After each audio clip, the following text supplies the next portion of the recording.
Alors, trader sur Hype, ça me prend parfois que 5 à 15 minutes. Voilà. Et je vais vous montrer comment je procède. Alors, vous voyez sur ce graphique la façon dont les choses sont présentées. Donc ici, on a les volumes. Je fais toujours attention à la quantité de volume qu'il y a. Je fais attention à la façon dont sont construites les bougies. Donc là, on peut voir qu'il y a plus de volume acheteur. On l'a vu précédemment ici.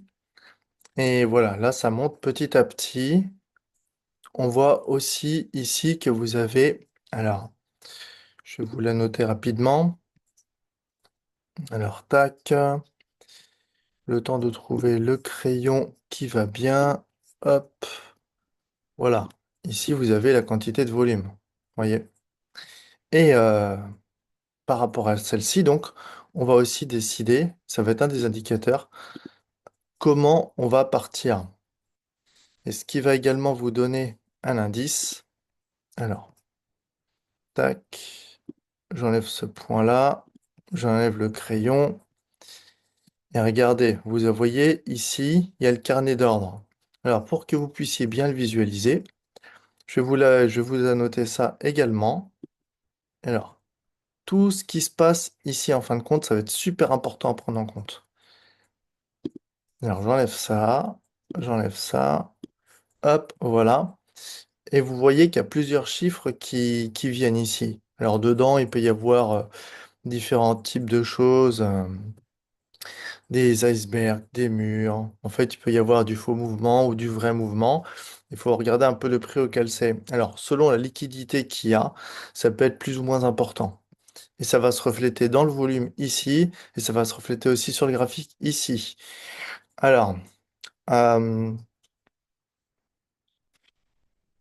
aujourd'hui, comme vous pouvez le voir, il y a 66 USDC. Donc, j'ai fait des transactions avant pour lier mon portefeuille à pour pouvoir intégrer mes liquidités dedans et pouvoir trader avec. Je conseille de pas trader 100% de son portefeuille parce que vous pouvez très bien vous faire liquider si vous ne suivez pas bien la position. Et on voit que dans la tendance générale, par exemple, je vous fais une petite analyse rapide. Là, pour l'instant, c'est peut-être en train de remonter. On voit comme ça, hop, on trace une première ligne de tendance. Hop, on va tracer une deuxième ligne de tendance en essayant de la choper correctement. Et en fait, on va essayer de choper les plus hauts. Vous voyez, j'ai trois pointes là. Une, deux, trois. Voilà. Celle du bas, pareil. On essaie de les affiner au mieux. Une, deux, trois, quatre, cinq. Voilà, il y a 5 points où ça touche. Et on peut se dire qu'on va être dans ce triangle là et que potentiellement le prix est censé pouvoir venir toucher la ligne de tendance du haut. Mais c'est pas forcément une finalité en soi. Ça peut très bien partir dans le sens vendeur également. C'est pour ça qu'il faut faire attention au volume. C'est pour ça qu'il faut faire attention et analyser aussi le carnet d'ordre. Et c'est aussi pour ça qu'il faut pas partir avec 100% de sa position, mais une partie, sachant que, attention, parce que là, comme vous pouvez le voir, alors je vais vous remettre un petit coup d'annotation. Ici, là, vous êtes à un x10, ok? Et sur Hype, il y a toujours des effets de levier comme ça.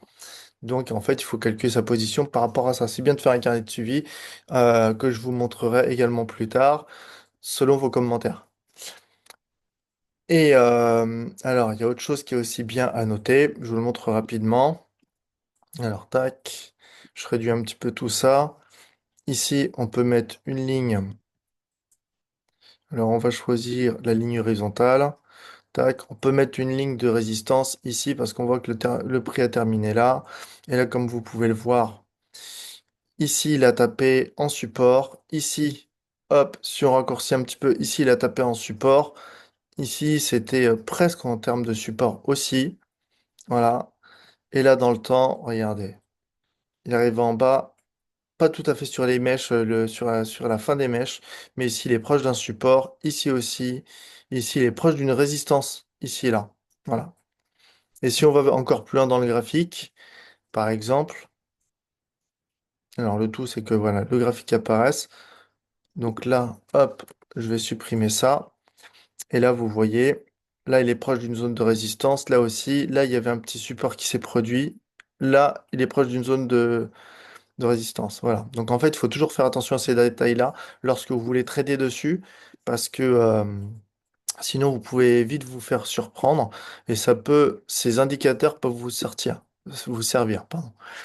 Et là, vous voyez, on peut considérer ça. Mais regardez, ce qui s'est passé depuis tout à l'heure, tac, ici, vous voyez, il y a une mèche vendeuse directe qui est apparue. Donc, ce qui veut dire que le marché partait en fin de compte dans le sens de la vente. OK? Il n'a pas été chercher ici la ligne de tendance qu'on a tracée. Donc, cette ligne de tendance, il faut savoir qu'elle peut bouger en permanence, celle-là. Voilà, parce que ça va dépendre des vendeurs et des acheteurs. Regardez, il y a aussi le volume sur 24 heures, il est de 800, en gros 800 millions. Voilà, il a baissé, bien souvent, il est autour des 1 milliard et quelques. Et regardez, au niveau toujours du carnet d'ordre, on voit les différentes positions aussi. Là, vous voyez, c'est plus dans le sens acheteur pour l'instant parce qu'on voit les plus gros chiffres qui y sont. Voilà, donc il faut faire attention à ça. Alors, pour la gestion du trade, je préconise de ne pas mettre 100% de sa position, jamais.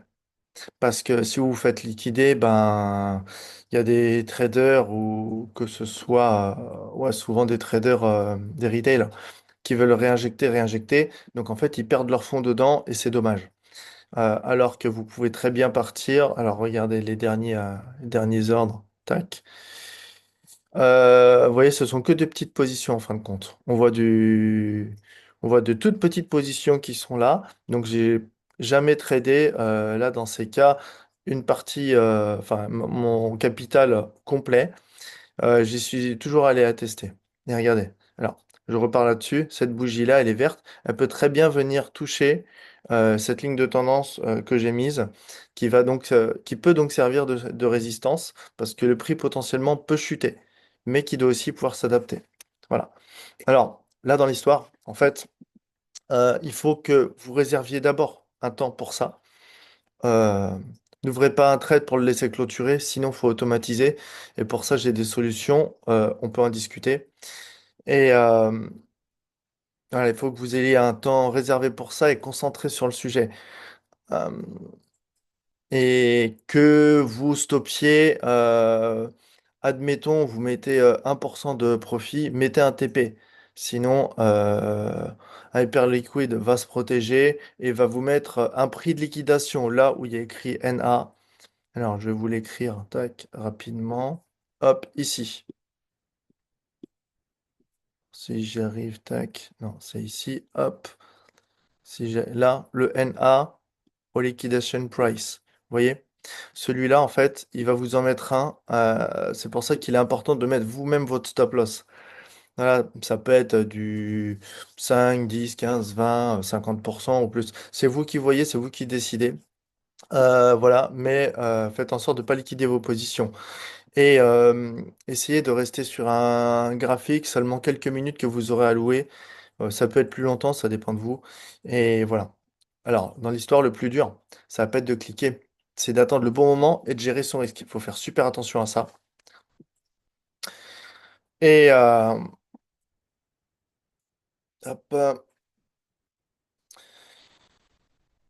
donc voilà, si vous avez des questions derrière ça, mettez-les en commentaire. N'hésitez pas, je vais vous mettre également le lien de mon accompagnement sous la vidéo.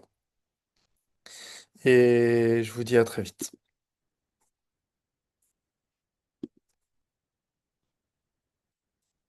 Alors, hop.